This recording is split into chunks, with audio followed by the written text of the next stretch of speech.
Hey there, Marlboro. Welcome to WMCT Sports Wrap, January 2020. As always, I'm your host, Matt Bisaccio, and once again, we're here to get you up to speed on the past month's sports action from AMSA, Assabet Valley, and Marlboro High. We've got a great show lined up. We have highlights from 8 different programs, and we have 4, count them, 4 different player profile pieces spanning each one of our high schools. Well, that's enough of me talking. Let's get to the highlights. First up on our tour through the city is AMSA Charter, where we find the Lady Eagles basketball team as they took on Parker. The 11-3 Eagles took the floor at the Yawkey Training Center against the 7-7 Panthers of Parker Charter, looking to keep pace in the Colonial League Large, and they do just that, especially in the first quarter. On Parker's first possession of the game, Rachel Bibu flies in, picks off the pass, and takes it the other way. Anna Cellino is rewarded for running the floor, and it was very quickly a 4-0 game. A couple of minutes later, Diana Babinski gets her hand on the pass, and it's Melissa Babinski that controls it. Then it's the Babinskis on the other end, Diana to Melissa. Melissa takes and makes the 3 to make it 7-0. The game was never in doubt, and that was in large part due to Cellino because of her play on both ends. Here, she picks off the pass and maintains control. Then again, roughly the same spot with the same outcome. She steals it, and look at the play to get it over to Bibu. Later on that possession, Babinski feeds it into Cellino, and Anna takes it strong to the cup for another basket. Cellino would lead the Eagles with 15 points. On this one, she initiates the inbounds play. Again, Melissa passes it back over to Cellino for the corner 3, and she nails it. AMSA dominated the first 20-5. Toward the end of the quarter, Diana gets it on the block, gets the hoop, and the foul. She chipped in with 6 as the Eagles go on to win by 23, 47-24. They improved to 12-3 on the season. The Lady Eagles have now won 10 of their last 11 and trail BVT by just 1 game in the Colonial Large standings. With just 4 games remaining on the schedule, it looks like AMSA will have to win out and hope for the BVT to slip up over the last 2 weeks of the season. However, if they don't win the league title, AMSA will certainly be playing in the district playoffs, so make sure that you check back next month to see who they'll play. Next up, we have our first player profile of the show. He's the leading scorer for the AMSA boys basketball team, the goalie for the soccer team, and the starting pitcher for the baseball team. His name is Andrew Cash, and our Connor Clement had a chance to speak with him. AMSA Eagles forward Andrew Cash is off to a hot start this season, averaging just under 17 points per game. We caught up with the junior to talk hoops, being a tri-sport athlete, and his future plans. Yeah, it's been a lot of fun. It's a big difference from last year. You know, we lost a lot of the players, so it's been a lot. It's a fun change, and it's been a lot of fun. You're a junior, but you technically are an upperclassman around these parts. So what's it been like to kind of be an upperclassman leader on the squad as well? It's definitely a lot different than before. Like last year, a couple of years before. You know, I looked up to other people, and now I feel like I'm kind of taking over their position a little bit. Andrew's leadership is a huge factor in the team's success, and he has his sights set high for the Eagles. Yeah, I think we're gonna make playoffs, and hopefully we'll go far with it. So, yeah. Joe Cialino, the Eagles head coach, is not only a coach, but a mentor to Andrew and his teammates. Oh, I love it. I've been playing for him for a couple of years now, and I have no complaints. You know, he's relaxed. He stays relaxed in most situations, so he doesn't make you feel too bad about yourself. So he's always boosting your confidence. We know you're a 3-sport athlete. You do soccer in the fall, obviously basketball during the winter, and what's next for you in the spring? I got baseball coming up in the spring, so that should be a lot of fun. There's a bunch of other guys on this team, too, who play baseball on the same team, so we're going to look forward to that, too. If you had to pick one favorite, what would be your favorite sport to play? Oh, that might have to be baseball for me. Well, any reason why? No, not particularly, but I feel like I might be the best at it, and, you know, I've kind of focused the most on it. Although Andrew is a baseball guy, Coach Cialino knows how much Andrew means to this basketball team. Talk to me a little bit about what it's like to coach a guy like Andrew Cash and have him around as a leader on your basketball team. Andrew's a great kid. He keeps it light. We like to have some fun with Andrew. He sends a joke around a lot, and he keeps it loose. But when game time comes, he's all action. You know, he's very good on the court. He's one of our leaders. We could try to get the ball inside to him, and that's where our offense starts. And then just off the court. He keeps it light with everyone and nothing too serious, and tries to keep the perspective that it's a game and just keep at it, and we're gonna pull things out. Aside from being a great athlete, Andrew is also an exemplary student at AMSA. It's hard work, but I get by. I think I'm doing pretty well in school, and a lot of kids on this team too as well. I think that's like one of our best attributes of the team. We're all smart guys. So. Although Andrew has over a year of high school left, it's never too early to look toward the future. You're a junior, so you're probably starting to think a little bit about what you're going to do post-high school. Any thoughts particularly where you want to end up, or if you're going to play a sport at the next level? I've been thinking about playing sports, yeah, definitely. For college, I've kind of been looking at colleges. Maybe like computer science is one of my, not like set on that, but somewhere around there. And probably most likely going to want to play sports in college, yeah. But with the latter part of the season left, Andrew and Coach Joe hope to end the season on a high note. I think we have a good chance to make the playoffs. We obviously need to improve. Just like last year's team, the seniors were there for 2.5, 3 years. So for the most part, they proved that they belonged and they worked hard, and that's what this team's finding out now, that we started the year off pretty good, but we need to improve if we need to get to a level that we want to go. We're looking to make it to WPI this year, and these kids are going to work hard. Awesome job, Connor. Mr. Cash seems to have a very bright future ahead of him. He's a junior still too, so we have a year and a half of seeing his highlights right here on Sports Wrap. Now let's see how his Eagles basketball team fared in their game earlier this month against inner-city rival Assabet. The Eagles of AMSA and the Assabet Valley Aztecs met up at the Yawkey Sports Center in Marlboro for some boys basketball action. Andrew Cash got going early, getting inside for the score. Cam Hunt was on from the mid-range, knocking this one down for 2. John Torres was able to get inside often, finishing this one to give his team the lead. Again, Torres able to get inside, adds 2 more, and a few possessions later, Torres extends his range and drills the 3. Tyler Dossis decided to join in the fun and bangs his own 3 for the Aztecs. Cash stayed strong inside, getting the contested shot to go. Just before the half, Kyle Bascard gets the layup to go, and the Aztecs led 26-25 at the break. To start the second half, the Aztecs were hot, as Torres and Dossis drained a pair of 3s, followed by a Connor Schuring layup to go up 34-25 quickly and force an Eagles timeout. After that timeout, it was all Eagles. Cam Hunt started the streak with this corner knockdown.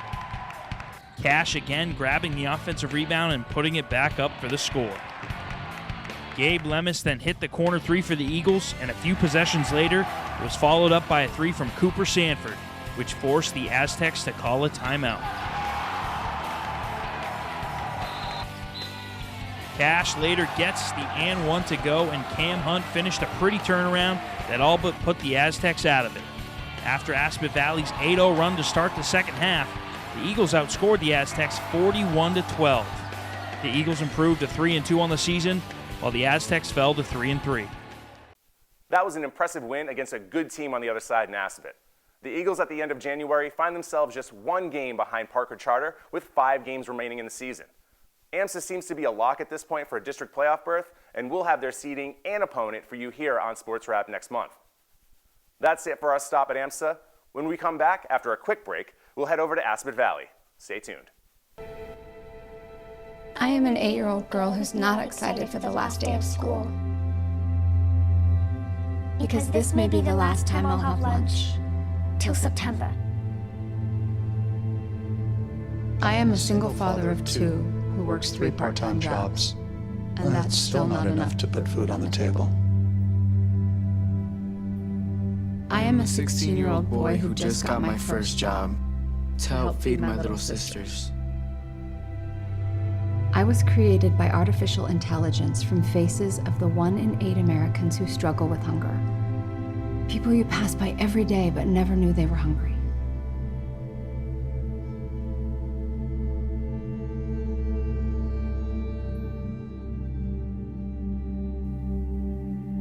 Feeding America, 200 food banks strong. Welcome back, and thanks for sticking with us here on the January 2020 edition of Sports Wrap. Our next stop on our tour through the city of Marlboro takes us to Aspet Valley, where Connor Clement will lead the charge with the Aztecs. Connor, take it away. Thank you, Matt. It was a busy month of January for the Aspet Valley boys hockey team. Let's head right over to Naven Rink to see how those Aztecs fared. The 2-5-2 Aztecs took the ice at Naven Arena, looking to bounce back against the Spartans of Oakmont after losing their last two. AV goalie Shane Pantridge got off to a good start in the first period. Here on the wrister from the blue line, he makes the pad save, deflecting it away. And then the Spartans have numbers on the break, but Pantridge snags it, keeping the road team off the board. But Oakmont would keep up the pressure and eventually break through. With 3 minutes to go in the period, the shot from the high point comes off Pantridge, and no one controls it until Oakmont's Ethan Casavant swoops in, goes top shelf, and buries it to give the Spartans a 1-goal lead at the end of one. The second period wouldn't produce a goal from either side, even though on this play Oakmont has the breakaway opportunity, but Pantridge stones the shot and keeps it just a 1-goal game heading into the third. With 9:30 left in the third, it looked like Oakmont put the game away as Charlie Chinian gets the puck off the faceoff, works his way to the front of the net, and slips the backhander past Pantridge to give the Spartans a 2-goal lead. But give Coach Dave Quinn's club a ton of credit because they didn't pack it in. With 4 minutes left, Sean McGarrian gains control coming through the neutral zone, rips the wrister from the point, and the shot finds the back of the net to finally get AV on the board. And then an Oakmont penalty a minute and a half later gave AV a power play, and coming out of a timeout, they win the faceoff in Oakmont zone. Johnny Campbell has it. The first shot doesn't get there, but the puck comes right back to him. The second shot is on net, and he scores. After being down 2 with under 4 minutes to play, AV knots the game, and now it looked like they'd escape with a tie. But Oakmont still had time to make a play, and make a play they did. Casavant from behind the net finds Chinian, and Chinian from his knees beats Pantridge far post, and just like that, the Spartans take this one 3-2. AV drops to 2-6-2 on the season. The Aztecs finished the month with a record of 4-6. They most recently defeated Gardner at home by a score of 7-0. Best of luck to the Aztecs on the rest of the way. Moving over to the hardwood now, I had the pleasure of meeting up with Lady Aztecs captain Rachel Harpin. We talked basketball, being a leader, and her college plans come fall. Rachel Harpin is an exemplary student and athlete that any high school would be proud of. We caught up with the senior to talk basketball, as well as her future plans. These group of girls, we work so hard every day. We're here on Sunday for 2 hours every Sunday, and we only have 4 wins, but we're still here every day and working so hard, and I love all of them. They're awesome. She talked about what it's like to be a senior leader on the Aztecs basketball team. Actually, we have quite a few freshmen, too, on this team. We have 4, I do believe. It's a little scary at first, but I was also soccer captain, so that really helped. But I really enjoy it. I really like it. Rachel has a unique bond with her head coach, John Silk, who is also her English teacher. So he's actually also my English teacher this year, which is fun because the other day I was trying to take a test, and he was like, Harpin, I got to talk to you about the game. I'm like, I have to finish this test this period. So he's like, no, you're fine. And he was talking to me about basketball in class, which gets crazy. I did finish the test. It's all good. But he is a maniac. I love him, but he's crazy in the best of ways. He is so intense, and he just puts his heart and soul into this team, even though, like I said, we only have 4 wins, but I see him, I walk into his classroom and say hi, he's watching our huddle videos, he's trying to figure out plays, he's trying to figure out inbounds plays that we can work on because we really never get them right, but I don't think I've ever met someone more committed to a team like he is. So. I was lucky enough to coach Rachel's sister back in the day, so Rachel's been coming to me since she's been about in 8th grade before she came to Aspet, so I've known her and the family for a long time. They're a great family, so I want to say that first and foremost. Secondly, Rachel's every kid that a coach wants to coach. Respectful, great teammate, passionate, energetic, no excuses. So everything you have a makeup of a kid or a character you want. She's given us everything for the last 3 years on varsity. I think I say her name more than any name I've ever said. I always yell, Harps, Harps, Harps. And she looks at me, and I'll miss saying it. It's not always a positive thing that I'm yelling, but, having Rachel's been awesome. I'm going to miss her for sure. Coach Silk shared the same enthusiasm of coaching a kid like Rachel, speaking to her passion and commitment to the team. What's it like to have that coach-teacher dynamic on and off the court? Yeah, I think it's fun for both of us. I mean, we're both different people in the classroom than we are on the court. In the classroom, I'm much more laid back. I expect a lot, but it's just nice to see her in a different light. I'm sure she appreciates seeing me in a different light When we're both in the gym, it's all business all the time. But she's an A student in the classroom. She's an A student on the court. So her expectations of herself, the excellence that she expects of herself is the same. But it's certainly nice to see different personalities in different venues of the school, for sure. Next season, I'm going to be doing lacrosse. And besides that, I do student council, robotics, National Honor Society, principals leadership team. This school is my life. I love this place so much. I really try to keep myself busy and focused because I feel like the more that I do outside of sports too, it really focuses me to try to do my best. Although Rachel's sad to leave AV, her future is looking very bright. So I actually made it into college. My dream college is University of New England in Biddeford, Maine, with a $16,000 scholarship for academics. I'm really excited. And I'm going to be studying marine biology there. And hopefully playing a sport. I don't really know which one yet. Right now, I'm just focused on just trying to finish the season right. We're struggling right now with 4-10. I was expecting a little bit better record, but we're young and we got some nice seniors. And Rachel's our captain, so I want to get a couple more wins for Rachel. And I'm not going to let up until the season's over. So when the season's over, I'll reflect and think about our relationship. But right now, it's let's try to get that next win together. A great kid with a bright future. Thanks for taking the time, Rachel, and best of luck with all your future endeavors. Now we'll take a look at Rachel's Aztecs and see how their season has shaken up so far. 3-8 Aspet took the court at Aztec Gymnasium looking to snap their 4-game skid against the ladies of Abby Kelly. Let's pick this one up in the second quarter. Tara Abdallah rips through, stops, and knocks down the 15-footer. Then it's Marilyn Bowile for her lone basket of the first half, but she'd be a major factor later on in this one. Meanwhile, the Aztecs would extend their first quarter lead here in the second. Leangelic Rivera drives the lane and kicks it out to Sharon Rivera just inside the arc. Then a few possessions later, it's the same play with similar results. Sharon scored 7 of her team's 14 points in the second quarter. And later in the period, Leangelic stops, pops, and buries the triple to give her club a 4-point lead at the half. The third quarter played out like the first two quarters. Closely contested, but advantage AV. On the miss from Rivera, Harpin's there to collect the board and puts it back for 2. Then another try from that same spot for Rivera. This time it goes. Sharon finished with a career-high 11 points, and the home team would carry a 6-point lead into the fourth. There, the girls from Abby Kelly would dominate the paint for the first 5+ minutes of the final period behind the strong play of Marilyn Bowile. She scored 13 second-half points and would amass 12 boards on the night. Here, she gets the bucket and the foul. The Bears would take a 34-32 lead with just under 3 minutes to go, but after a timeout by Coach Stilt, the Aztecs would close the game out in an 8-2 run. Rivera hits Redenzo with a nice bounce pass. Then it's Redenzo who finds Harpin for another close-range bucket. She'd finish with 6, and the Aztecs end the losing streak and improve to 4-8 on the season. The Lady Aztecs finished the month of January with a record of 5-6, including a huge win to end the month at Bay Path, winning 51-32. Keep working hard, ladies.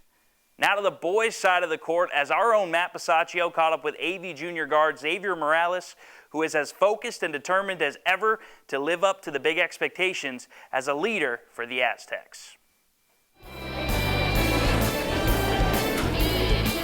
Aspet Valley junior Xavier Morales is in his second season with the varsity and is also the team's second leading scorer.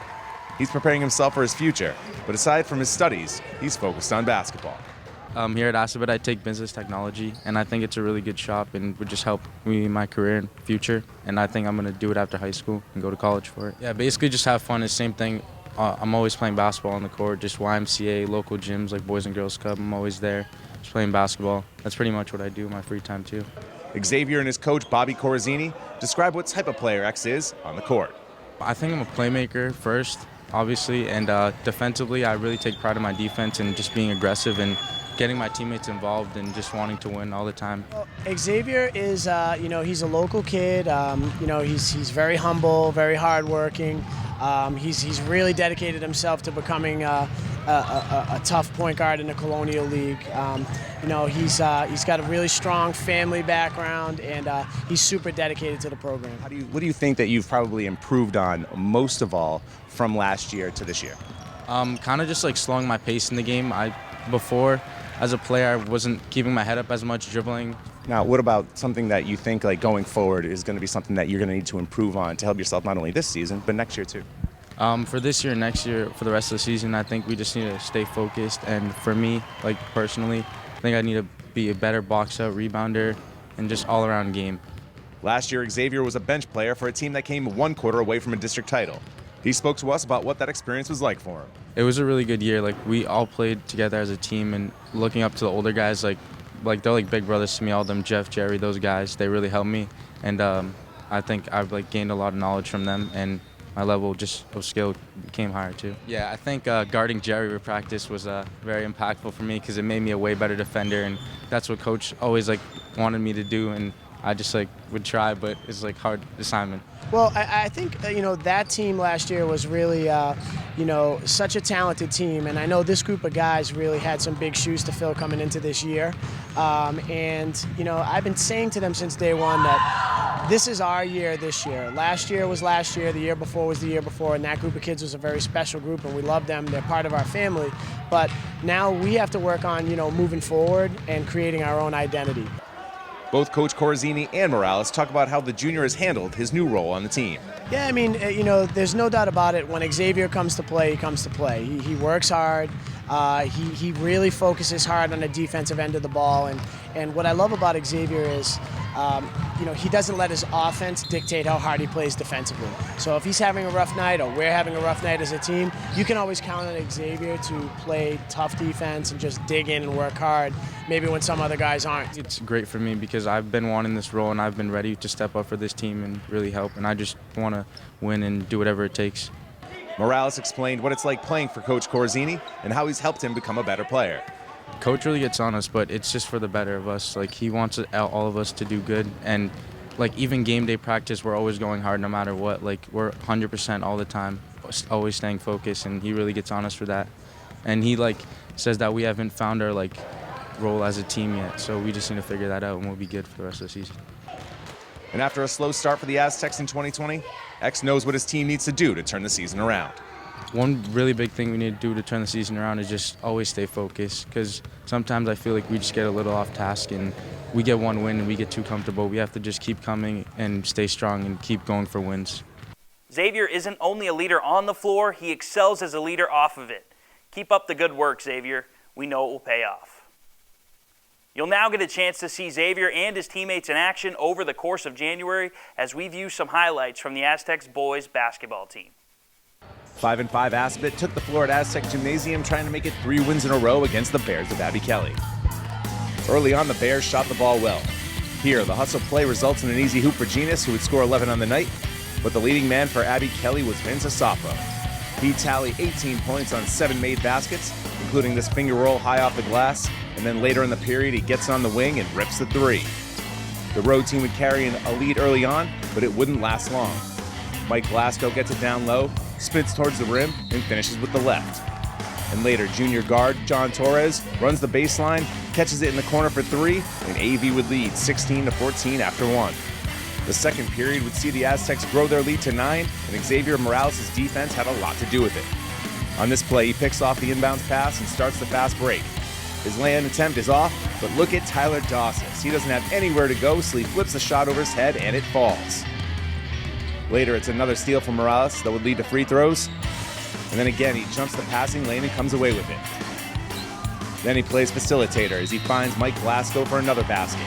Morales and Coach Corazzini are pumped as AB would lead 32-23 at the half. Aspet would continue to control play in the second half. Here in the third, Torres knocks down the triple. He was one of 3 Aztecs in double digits with 10. But the hot shooting of Dawsas was the difference. He hit 6 threes on the night, including these back-to-back trays to help push the lead to 12 entering the fourth, where AV would put the game away. Connor Sherling nails the corner 3. Then it's Morales again making a play. He scored 8 as Aspet would go on to defeat Abby Kelly 64-45. Although the boys have lost 2 of their last 3 in January, they're still poised to make the playoffs, as they have 6 games remaining in February where they can make that playoff push. We're rooting for you, Aztecs. We're going to take a quick break here, but when we return, we're going to go just up the street where Matt Bisaccio will break down all that's been happening in Panther territory. So stick around. In nearly every country, pancreatic cancer is the only major cancer with a 5-year survival rate in the single digits. Now, in order to help patients fight and survive this disease, more attention and awareness are needed. And that's why I've joined forces with the World Pancreatic Cancer Coalition to help raise global awareness of pancreatic cancer. You can participate this November by visiting worldpancreaticcancerday.org. We will never give up hope. Advocacy is really just speaking up.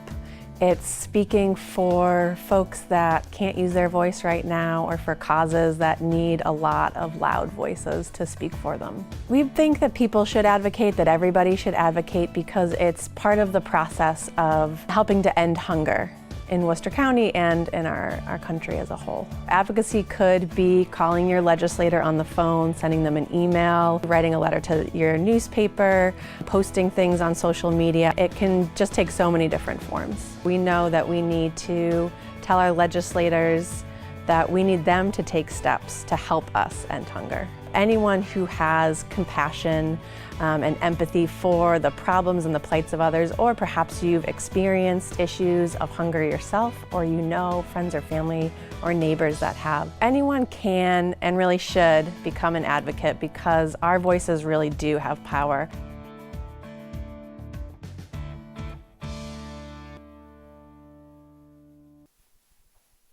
Welcome back to Sports Wrap, January 2020. The last stop in the show brings us to the home of the Panthers, Marlboro High. Let's head over to the New England Sports Center, where the Marlboro girls hockey co-op with Algonquin took on the ladies of Longmeadow. The Lancers of Longmeadow visited the Algonquin Tomahawks at the New England Sports Center for some girls ice hockey. First period in the Tomahawks started the scoring as Maggie O'Brien throws one on net and it gets by the goalie. 1-0 Tomahawks.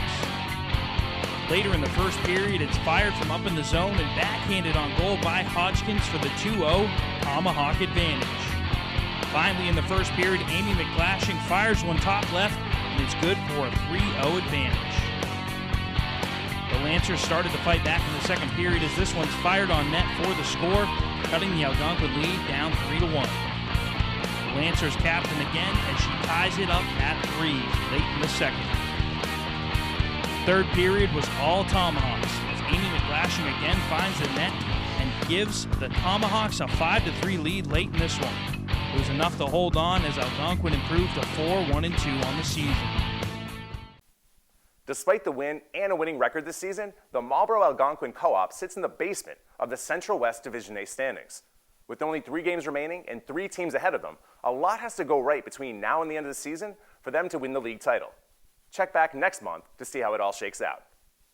Now let's stay on the ice, but head over to Naven Arena, where the boys hockey team took on Quinn Conference rival Hudson. The Hawks of Hudson visited the Panthers of Marlboro at Naven Rink for a Quinn Conference showdown.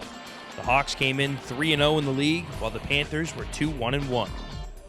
First period action, after a shot was fired wide of the net, it was redirected back in front for Matt Lombardi, who finds it and flips it up for the score. 1-0 Hawks. Marlboro late in the period with just 2 seconds left on the power play. It's Kyle Cassie who snipes it past the goalie for the tying score. 19 seconds into the second period, the Hawks were putting the pressure on. A puck in front of the net was found and pushed in by Lombardi once again. He gave the Hawks a 2-1 lead. Into the final period now, and it's Bailey Watts who sends a wrister on net, and it finds its way past Billy McCarthy for the 3-1 advantage. Marlboro now trying to mount a late comeback with the goalie pulled, but the Hawks were able to break out of the zone. Cam Bauer sends the finalizer home into the empty net. Hudson controlled most of the game and went on to win 4-1 at Naven Rink. The Hawks improved to 7-3-1 on the season, while the Marlboro Panthers dropped to 5-3-3. These teams will meet again later in the season at Hudson. That loss looms larger now at the end of the month as the Panthers trail the Hawks by 2.5 games in the division with just 6 games remaining in 2020. They'll have another crack at the Hawks in Hudson on Valentine's Day later this month. I'm sure there'll be no love lost in that contest. Now we leave the rinks and head over to the hardwood to catch up with the senior leader of the Lady Panthers basketball team, Lucy Capadonna. Here's our interview. Marlboro senior Lucy Capadonna is a talented 3-sport athlete. but she's a lot like most girls her age. She talks a little bit about her social life and what she enjoys doing away from school.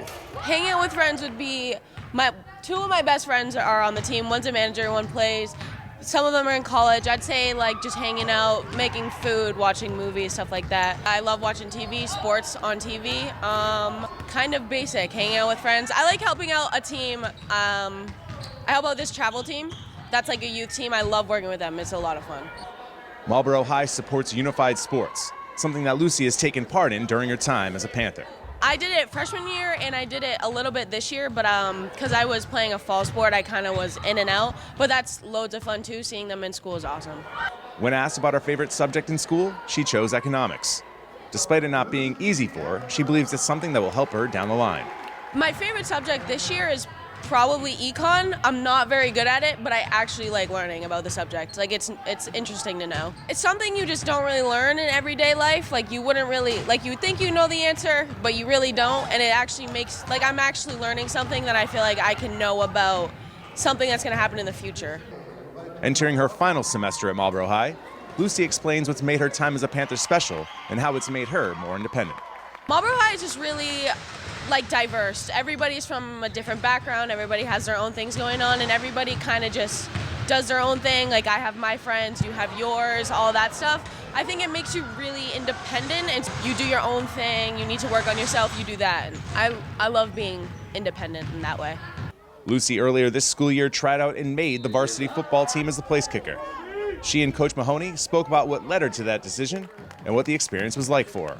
One of my best friends who graduated last year was just saying it as like a joke, like, oh, you should do it. And I was like, oh, like, yeah, I should do it. And I tried it this summer, and I had a lot of fun. And I was like, I'm going to try it. And Coach is the football coach, too. So then I saw him at a summer league game, and I was like, I want to do this. And he was like, well, we'd love to have you. And then the rest is history, I guess. Her coach at UConn planted the seed in her mind. Her coach at UConn had kicked for her high school football team.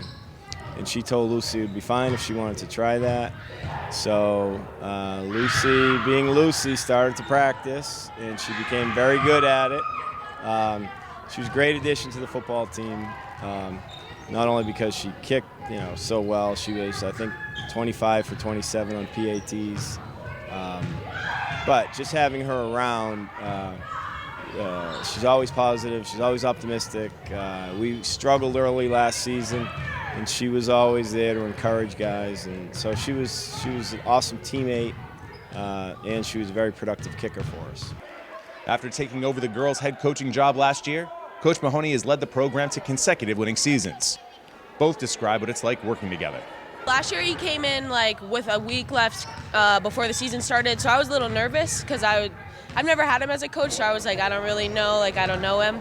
But he just let us like do our own thing. Like he trusts everything that we know and we can do. So that's what makes it so easy. Like he's really smart, but he'll let us do what we know how to do. So it's not like he's trying to take over, he'll let it happen, but he knows the right things to do and what not to do. She's a great person, she's a great leader. She works hard. She's everything you want in a senior captain leader. She's a great example for everyone. She's fun to watch because she plays so hard. She's definitely a throwback type of athlete where they work hard, they do everything right, they're intense, they're good to people, they're great in school. So she's the whole package. And earlier this fall, Lucy signed a letter of intent to play soccer on scholarship for the University of Connecticut. She let us in on what that moment was like for her and her family.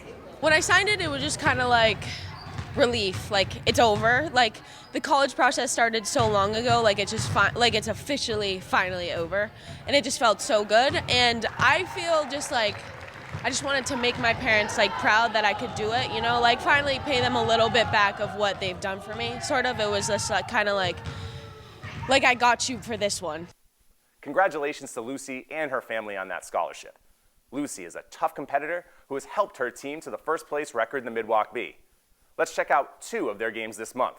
First, against Westboro on the 3rd, and then their senior night game on the 30th. We were at Marlboro High for some women's hoops action as the Westboro Rangers visited the 5-0 Panthers. In the first quarter, Leanne Wydom was hot, getting the feed inside and going off the glass for the score. Next time down, Wydom from Capadonna, and the Panthers were cooking. Westboro trying to keep up as Grace Burns drains the corner three here. But the Panthers answer right away, this time Celine Alnamary, who drills the top of the key three. To close out the quarter, Wydom hits the running floater, and the Panthers led 12-6 after one. Second quarter now, and it's Capadonna who gets inside for the pretty score and then answers that layup with a three of her own. The Rangers trying to keep it close as Abigail Thompson gets the contested layup to go. Alnamary was hot as she drills another three right in the defender's grill. Panthers up 20-12 at the half. Picking up where they left off, this time it's Jess Popovchak who gets this three to go, and this one. Timeout Rangers. Capadonna a few possessions later hits another three, then finds her teammate Wydom for the easy score off the glass, capping off a 22-9 third quarter. Grace Burns trying to lead the comeback, drains a three here to get within 15, but the Panthers' lead was too much. They improved to 6-0 in the season and 2-0 in the midwalk. Wydom led the way with 17 points, while Capadonna finished with 14. Central Mass's third-ranked team celebrated its seniors pregame before they tipped it off against the Red Raiders of Fitchburg High. Early on, the Panthers showed why they're one of the best defensive teams in the league, as Leanne Wydom rejects the shot close in, forcing the 30-second shot clock violation. And then look at the swarming defense by sophomore Allison Keenan. She forces another turnover as the Panthers would hold the road team to just 5 points in the quarter.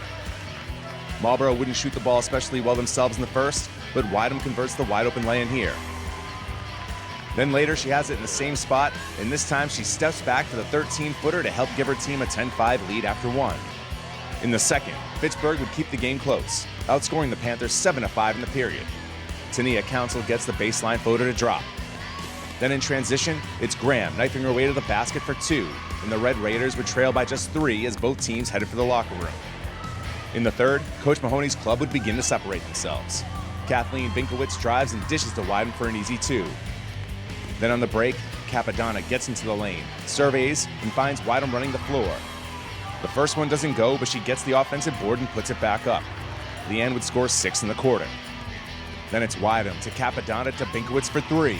Bang! Kathleen would finish with 7. And again, Capadonna finds an open teammate. This time, she hits Hennessy with the bounce pass. Emma lays it in, and Marlboro would take a 13-point lead into the fourth. Fitchburg scored 16 in the final quarter, but they could never get closer than 10 the rest of the way, as Wydom scored 10 of her game-high 22 in the fourth. Capadonna finds her sophomore teammate for 2 more baskets that help seal the 43-32 win. Marlboro improves to 13-1 and remains undefeated in league play. The 15-1 Lady Panthers have now won 8 straight and are the third-ranked team in Central Mass. They have one tough game remaining on the schedule on February 13th at Neshoba. Check back next month to see whether the girls from Marlboro can win out and put themselves in a great position for a top spot in the district playoffs. Well, that's it for this month. Our next show will be the Winter Sports regular season wrap-up edition, so make sure you tune in to see where your local teams end up. In the meantime, get on social media and follow us on Twitter at WMCT Sports and on Facebook at WMCT-TV for the latest score updates, highlights, and player profiles. For WMCT Sports, I'm Matt Bisaccio, and we'll see you next time on Sports Wrap.